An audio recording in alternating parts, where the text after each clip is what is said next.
আসসালামু আলাইকুম ওয়া রাহমাতুল্লাহি ওয়া বারাকাতুহু।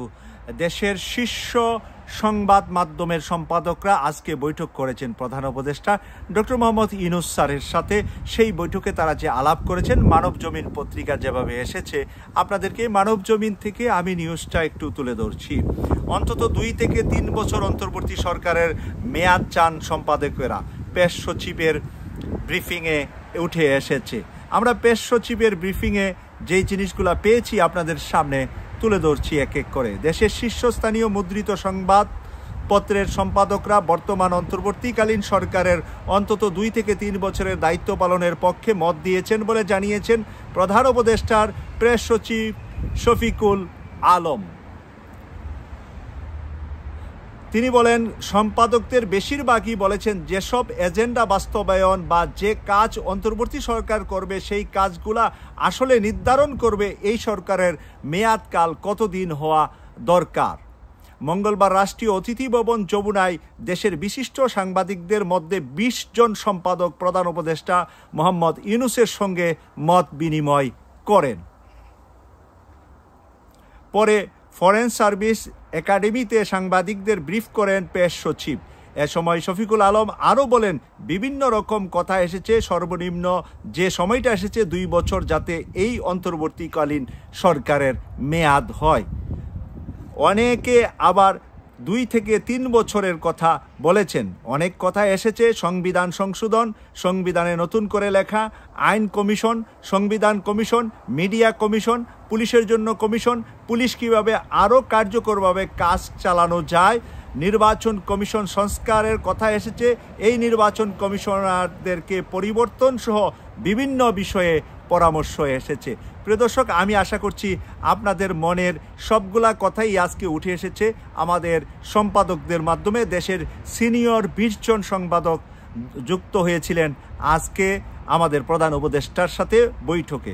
ছাত্র জনতার অভ্যুত্থানে দেশকে কল্যাণ রাষ্ট্র পরিণত করার বিরাট সুযোগ এসেছে বলে মন্তব্য করেছেন প্রধান উপদেষ্টা doctor Mohammad Yunus sir.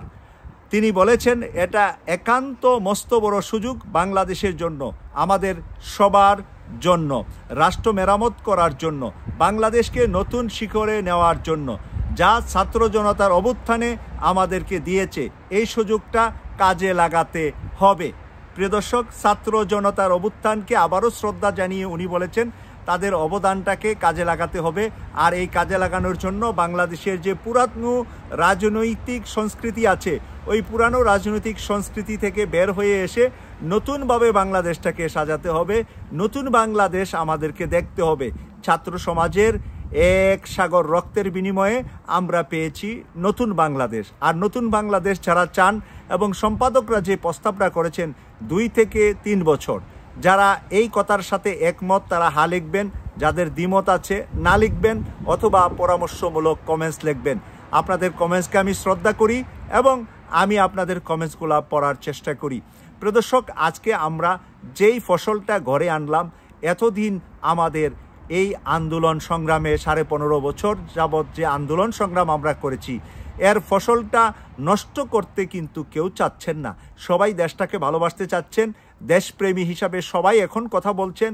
BNP যদিও বিগিনিংয়ে বলেছিলেন যে নির্বাচনের কথা, এখন কিন্তু বিএনপি সেখান থেকেও পিছিয়ে এসেছেন, বলেছেন যে যেই গুরুত্বপূর্ণ কাজগুলো আছে সেই গুরুত্বপূর্ণ কাজগুলা করতে যতদিন সময় লাগবে এতদিন যেন এই সরকার যৌক্তিক সময় নেন।